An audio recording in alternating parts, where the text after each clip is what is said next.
D'habitude, quand on essaye de conceptualiser la fin du monde, l'image qui vient tout de suite à l'esprit, c'est un truc très instantané. Oui, genre le cataclysme inéluctable. Exactement.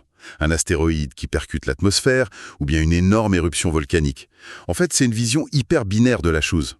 Un instant, le monde existe, et l'instant d'après, pouf, il est effacé, quoi. Voilà. Mais, et c'est là tout l'intérêt de notre sujet du jour, quand on plonge dans la fange d'une mégalopole cyberpunk, cette vision un peu romantique de l'apocalypse, elle s'effondre complètement. Ah oui, là on n'est plus du tout sur un châtiment divin ou céleste. La fin du monde devient une simple marchandise. C'est fou de dire ça. Un secret industriel qui se monnaie tranquillement dans le feutré des arrière-salles. Et c'est vraiment le point de départ vertigineux de notre exploration immersive d'aujourd'hui. On va décortiquer une session fascinante d'un jeu de rôle sur table. Et je suis ravie qu'on aborde ça parce que l'univers en question, c'est le système Néolute. Plus précisément, on analyse l'arc narratif qui s'intitule « Les Gangers ». Un univers d'une complexité brutale, on peut le dire. Franchement, oui. On parle d'une cité-État qui est complètement fracturée. Elle est tenue d'une main de fer par des méga-corporations qui sont littéralement intouchables, rongées par des syndicats du crime et aussi contestées par des factions révolutionnaires. Sans oublier les gangs de rue qui essaient juste de survivre au jour le jour au milieu de ce chaos. Et la mission de notre décryptage, pour ceux qui nous écoutent, ça va être d'examiner un truc précis. Comment l'information brute devient le levier de pouvoir absolu. C'est ça que j'aime. Exactement. Dans un écosystème où absolument tout s'achète et se vend, l'information finit par supplanter l'argent ou même les armes. Et pour observer ce phénomène, on va suivre de près un petit gang local, les fameuses fleurs du mal. Oui, un groupe qui se retrouve avec un postulat de départ incroyable. En gros, ils mettent la main sur un secret qui implique la destruction pure et simple de toute la ville. Et face à une mort imminente, honnêtement, n'importe qui céderait à la panique ou tenterait une fuite éperdue. Pas eux. Leur réaction est glaçante de pragmatisme, tu vois. Ils décident de négocier. Et ce fameux secret qu'ils détiennent, il porte un nom très précis, le protocole 0. Alors ce protocole 0, faut qu'on en parle parce que c'est la clé de voûte de toute l'intrigue. Oui, c'est pas juste une vague rumeur prophétique, c'est un vrai plan logistique millimétré. C'est orchestré par la Gémocorp, donc la corporation la plus hégémonique de la ville, sous la direction d'un certain agent Wycock. D'accord. Mais quel est l'objectif concret de ce protocole ? Eh bien, c'est de déclencher une fusion du cœur de la centrale nucléaire de Néolutès. Le but, c'est de raser complètement la métropole. Attends, raser la métropole entière ? C'est radical. Ah oui, et la temporalité est super précise. La détonation est programmée pour le 21 avril. Et c'est pas une date au hasard parce que ça coïncide délibérément avec le couronnement du dauphin, le dirigeant politique de la cité. Donc on a un compte à rebours nucléaire terrifiant. Et ce qui est génial, c'est que la scène d'ouverture nous balance une structure narrative éclatée absolument brillante. Les trois membres du gang, donc Lys, Narcisse et Patience, se séparent. Ouais, ils font ça pour aller vendre ce secret simultanément à 3 factions complètement différentes. Et c'est là qu'on voit que l'information n'a pas la même valeur pour tout le monde. Si on regarde le syndicat du crime, il voit l'apocalypse comme une opportunité commerciale, alors que les factions idéologiques, elles voient ça sous un prisme totalement différent. Tout à fait. La valeur d'une information mortelle fluctue entièrement selon la personne qui l'écoute. L'illustration la plus frappante de cette fluctuation financière, on la trouve dans la négociation menée par Lys. Alors Lys, elle rencontre qui exactement ? Elle rencontre Soraya la Sainte et Nyx. Ce sont 2 baronnes d'un puissant syndicat du crime organisé. Et ça se passe dans le cadre ultra luxueux de la Tour Blanche. Et Lys, j'imagine qu'elle n'a aucune intention héroïque de sauver des vies, non ? Ah non, pas du tout. Son objectif premier, c'est juste de récupérer une cargaison confisquée d'un stupéfiant très puissant, la nymphéa, et un peu de matériel de synthèse. Donc elle arrive, elle leur annonce que la ville va être vitrifiée dans 2 semaines, et la réaction des baronnes, c'est quoi ? Elle ne cède absolument pas à l'effroi. Au contraire, elles appliquent une logique de marché implacable. Le temps presse, oui, mais du coup, ça devient un levier pour faire monter les enchères. Elles exigent un pourcentage massif sur les futurs profits de la drogue. Non mais c'est ahurissant de cynisme. La ville a une date de péremption imminente, et ces personnes sont là à marchander des parts de marché sur un tableau Excel. C'est ça. Et Lys, elle va même jusqu'à proposer une manœuvre tactique, la fameuse opération Nuit Noire. Ça consisterait à provoquer un immense blackout dans la ville pour désorganiser le plan de Gémocorp, mais tout ça uniquement pour faciliter leur propre trafic. C'est dingue. Au final, ils s'accordent sur quoi, finalement ? Sur une répartition à 30% des bénéfices. 30%. Pour le coup, c'est littéralement comme essayer de vendre une assurance incendie à 3 personnes différentes pendant que la maison brûle. La première s'assoit calmement à la table du salon en flammes pour négocier le taux de la prime mensuelle. L'analogie est parfaite. Et la deuxième personne dans cette maison en feu, c'est la commune, la faction révolutionnaire. Là, c'est Narcisse qui s'y colle. Narcisse, le membre du gang avec un style très théâtral, c'est ça? Le genre avec un béret et un costume 3 pièces. Parcelle détrempée dans un bar miteux. Et là, l'ambiance est radicalement différente. J'imagine que Thiago ne sort pas son tableau Excel, lui. Pas vraiment. Dès que Thiago comprend la nature de l'information, dès qu'il voit la vidéo qui prouve la destruction imminente, la notion même de commerce s'évapore instantanément. L'idéalisme court-circuite le capitalisme. Exactement. Thiago refuse de marchander la survie de la ville, il prend carrément une grenade, il abandonne toute discussion financière et il saute dans un van pour foncer prévenir la direction de la rébellion, quelqu'un appelé Liberté, pour tenter un sauvetage à grande échelle. Là, l'information n'a plus de prix, elle devient un impératif moral. Et puis, il y a la troisième réaction, et honnêtement, c'est la plus absurde des trois. Patience, le dernier gang-G, il va voir Milo, c'est ça? Oui, Milo. C'est un mafieux de l'ancienne école, complètement englué dans les dettes et les combats clandestins. Patience lui déballe tout le complot nucléaire, et la réaction de Milo, c'est l'indifférence la plus totale. C'est notre locataire de la maison en flammes qui allume tranquillement son cigare sur les braises, tout en pariant de l'argent sur la poutre qui va s'effondrer en premier. C'est exactement ça. Mais ce nihilisme, il s'explique par sa position dans l'écosystème de Néolutès. Il est tellement endetté que ses créanciers doivent le maintenir en vie pour espérer revoir leur argent un jour. Ah, ce fameux paradoxe de survie par la dette. Oui, ça engendre un fatalisme absolu chez lui. Mourir dans une explosion nucléaire, ça ne l'effraie pas du tout, parce qu'au fond, ça annulerait ses dettes. C'est d'une logique terrifiante. Et du coup, il propose quoi, Patience? Son but, c'est juste de relancer son business de Paris. Il lui cède même une montre Patek Philippe d'une valeur de 200 000 crédits sur un coup de tête. Mais c'est n'importe quoi. Et je crois qu'il y a une histoire de bonus un peu glauque aussi, non? Ah oui, il va jusqu'à offrir un bonus purement sadique si Patience accepte de couper la main droite du garde du corps Yankee de Nyx. Nyx, la baronne du premier rendez-vous? Elle-même. Milo fait ça juste pour une vieille rancune liée à un match passé. C'est fascinant. Ces trois scènes démontrent vraiment que la vérité objective n'a aucune substance dans cet univers. Une bombe atomique, ce n'est pas un fait, c'est un prisme. Pour le syndicat, c'est un marché. Pour la commune, un appel aux armes. Et pour Milo, un simple bruit de fond. Voilà. Sauf que monnayer de l'uranium conceptuel, ça se fait pas sans déclencher des alarmes de très haut niveau, évidemment. Ah bah oui, diffuser des données classées défense, ça laisse forcément une empreinte. Surtout face à Gemocorp et ses algorithmes de surveillance omniprésents. Les gangsters pensaient être les maîtres du jeu, mais le retour de bâton est immédiat. Et il est précédé d'une démonstration terrifiante de la force de frappe médiatique du système. Exactement. Le monde se rappelle à eux à travers les écrans géants. Le public assiste à l'intervention de Jeanne. C'est un avatar numérique enfantin un peu bourré de glitch visuels qui vient remplacer à la télévision la célèbre présentatrice White Angel. C'est d'ailleurs hyper glauque parce que cette Jeanne, elle annonce avec un ton super léger l'exécution du révolutionnaire Merlin. Sans oublier le mariage stratégique du dauphin avec une certaine Spitette. Le tout enveloppé dans un discours à la gloire de la brigade de répression. C'est une façade joyeuse pour masquer la violence d'État pure et dure. Et pendant que cette propagande tourne en boucle, la vraie violence, elle s'abat directement sur nos trois négociateurs. Oui, les trois membres du gang sont pris en chasse presque simultanément. Ils ont aux trousses des escouades de drones et des agents lourdement cybernétisés de Gemocorp. Et c'est là que le récit met vraiment en lumière la fragilité vertigineuse du corps humain face à une logistique corporatiste illimitée. Les scènes de fuite sont d'une intensité folle. Amélie, elle doit carrément précipiter sa moto dans les eaux noires et toxiques de la Seine pour se cacher derrière une enseigne en néon immergé. Narcisse, lui, ne doit sa survie qu'en se jetant sur les rails du métro, genre une seconde avant le passage d'une rame automatisée. Et, fidèle à lui-même, il allume une cigarette, un peu narquois, une fois hors de danger. Et Patience, c'est encore plus violent.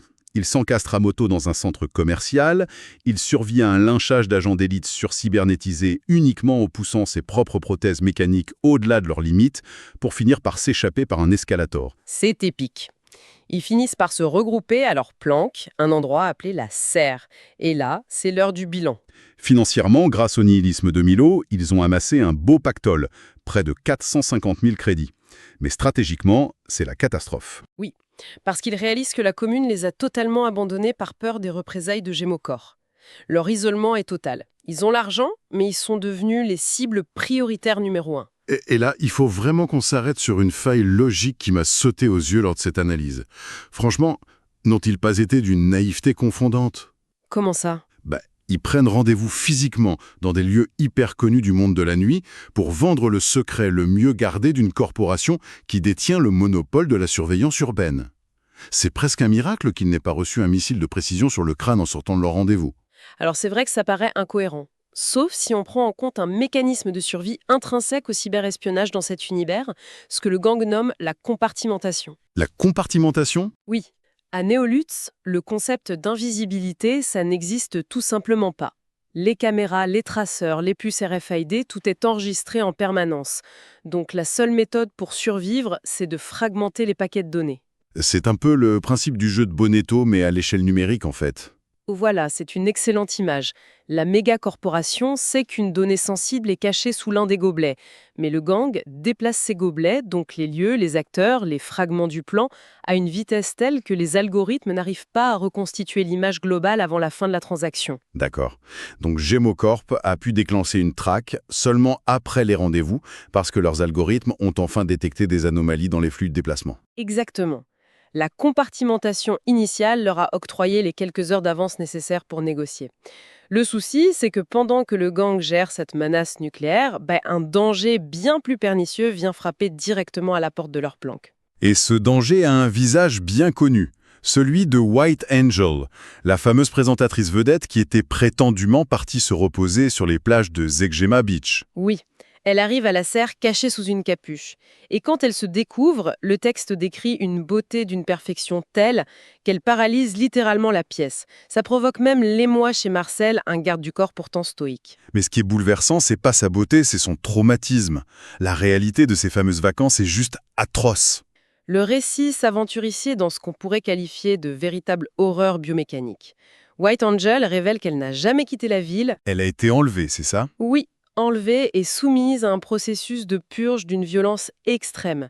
Le but, c'était d'expulser l'intégralité des implants cybernétiques de son organisme. La description de cette procédure fait vraiment froid dans le dos. C'est pas une intervention chirurgicale propre et clinique, c'est un rejet provoqué de force. Ah oui, une douleur fulgurante. Elle décrit l'impression que sa moelle osseuse prend feu, ses os qui se fracturent sous la pression du retrait mécanique. Punaise. Et elle s'est réveillée dans une cuve de miasmes, redevenue 100% humaine. En fait, elle a été amputée de tout ce qui la rendait supérieure et unique dans cette société, vidée de sa technologie contre son gré. Ce qui est fascinant, c'est que la littérature cyberpunk classique explore souvent la peur de la machine qui envahit la chair, tu sais, la perte de l'humanité au profit du métal. Ouais, le classique homme machine. Mais là, l'horreur est complètement inversée.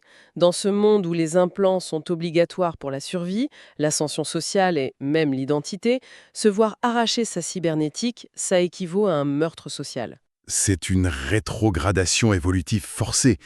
Mais pourquoi avoir fait subir ça à l'icône médiatique de la ville?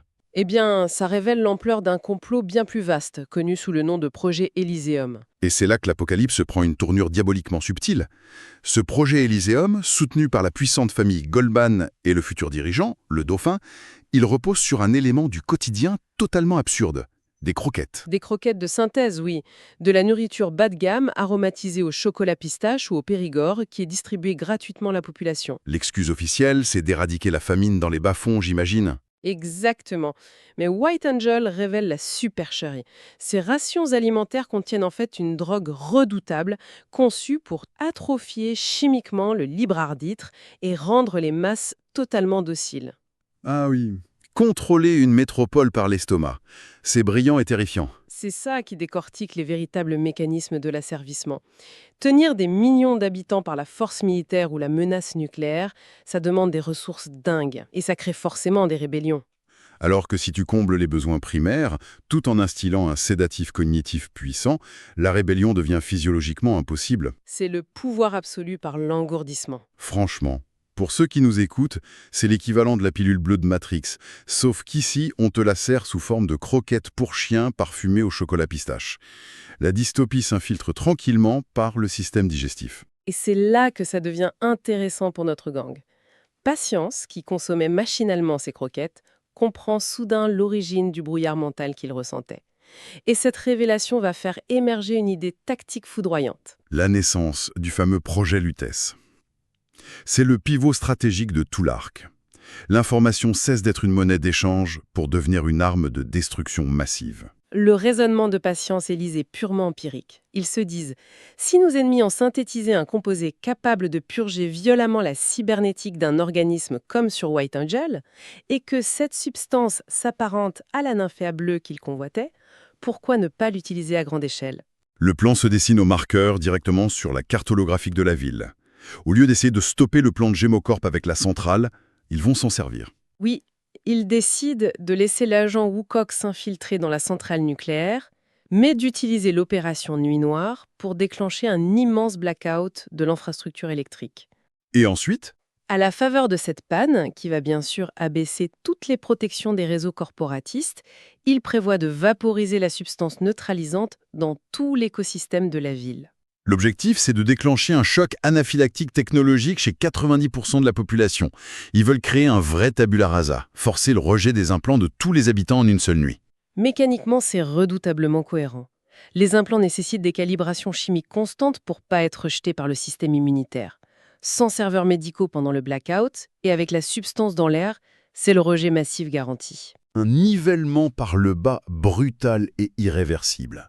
Mais attends, il faut qu'on pose le débat ici. C'est un coup de génie stratégique, oui, mais c'est aussi éthiquement monstrueux. C'est clair que c'est pas très humaniste. Non, mais on parle de libération, de briser le joug des mégacorporations. Mais la méthode implique de provoquer des traumatismes physiques inouïs, des hémorragies internes, des arrêts cardiaques chez des millions d'individus innocents. C'est vrai, c'est un massacre potentiel. Et les fleurs du mal prennent cette décision parce qu'ils sont eux-mêmes très peu augmentés technologiquement. Ils savent très bien qu'ils survivront avec leurs facultés intactes. Renverser la pyramide sociale en paralysant toute la population, est-ce qu'ils sauvent la ville ou est-ce qu'ils deviennent juste les nouveaux tyrans de l'âge de pierre? C'est la grande question. Mais tu vois, la grille de lecture morale traditionnelle ne s'applique pas vraiment aux fondations du cyberpunk. C'est la nature même de la lutte des classes dans cet univers. Le gang ne cherche pas à sauver des idéaux, comme le ferait la commune. Ils obéissent à la logique du prédateur acculé, en fait. Voilà. Dans un monde monopolisé par ceux qui possèdent les brevets sur les corps mécaniques, la seule manière de renverser le plateau, c'est de détruire le concept même de technologie. C'est une horreur calculée. Ils capitalisent sur un effondrement volontaire pour se hisser au sommet des ruines. C'est un basculement d'envergure vertigineux.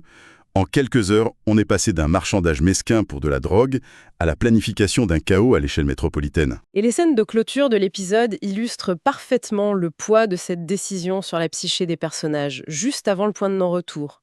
Chaque membre est confronté à son propre renoncement. Si on prend Narcisse, par exemple, Fidèle à son flegme, il déclame de la poésie en pleine rue, attendant délibérément de se faire capturer.